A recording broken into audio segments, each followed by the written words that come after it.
As Chairman of the Highams Park Society, speaking on behalf of the committee of the Society, I'd like to welcome everybody this morning to our annual act of commemoration here in Highams Library in front of the Halex plaques.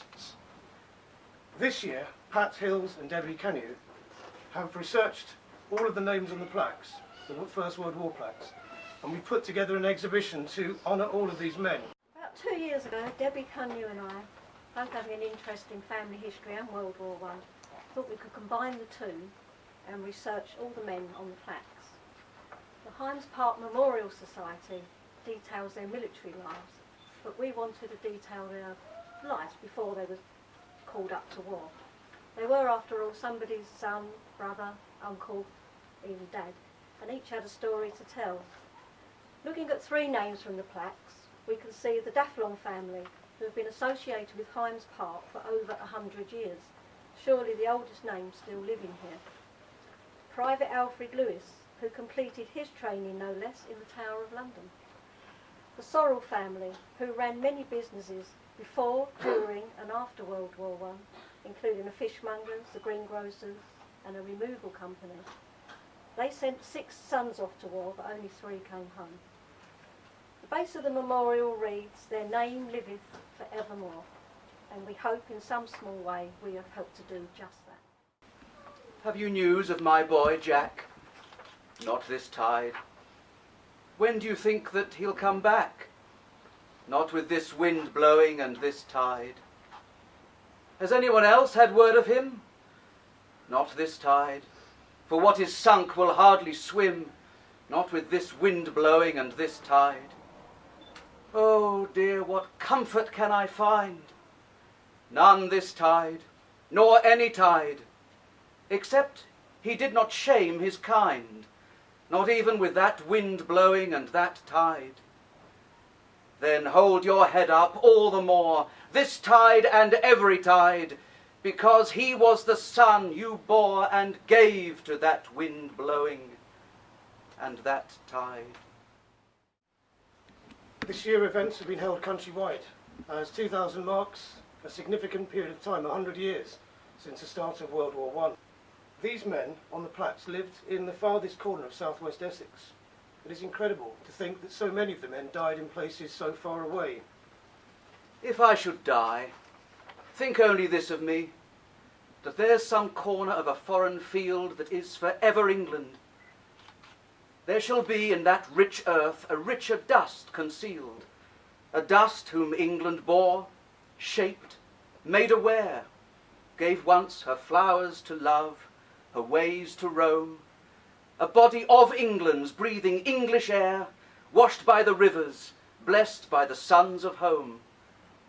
And think, this heart all evil shed away, a pulse in the eternal mind, no less gives somewhere back the thoughts by England given, her sights and sounds, her dreams happy as her day, and laughter learnt of friends, and gentleness in hearts at peace under an English heaven.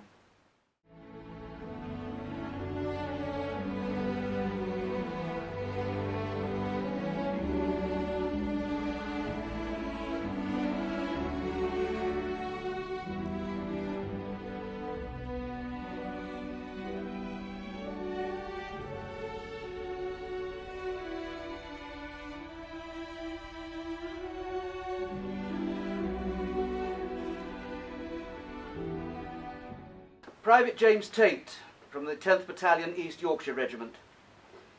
James Tate joined the 10th Battalion East Yorkshire Regiment, known as the Hull Commercials, on the 19th of April, aged only 15.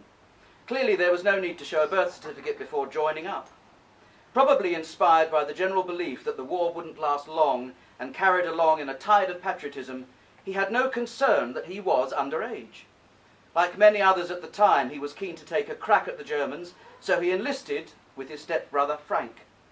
Many men were drawn to enlist with the Pals and Commercials battalions in the hope of being at war together, but James was separated from his stepbrother.